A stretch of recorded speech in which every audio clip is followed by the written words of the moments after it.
महानगरपालिकेने जी आज कारवाई सुरू केली ती इथल्या दुकानांवर आणि घरांवर कारवाई ते करतात.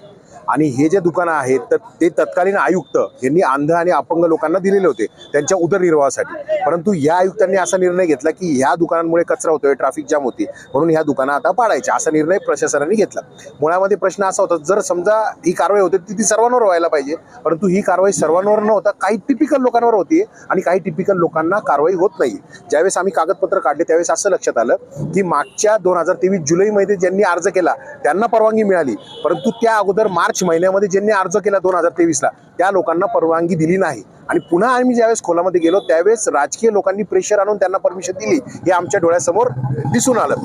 तिसरा महत्त्वाचा मुद्दा असा होता की जर अंध आणि अपंगांसाठी जागा होत्या तर जे अंध आणि अपंग नाहीये त्यांना जागा दिल्या कसं काय, हा देखील सगळ्यात महत्त्वाचा प्रश्न होता. म्हणून मग आज सकाळपासून ही कारवाई आम्ही थांबून ठेवली आहे. जर न्याय मिळायला पाहिजे तर तो सर्वांना सारखा मिळायला पाहिजे, नाहीतर कुणावरही अन्याय होता कामा नये.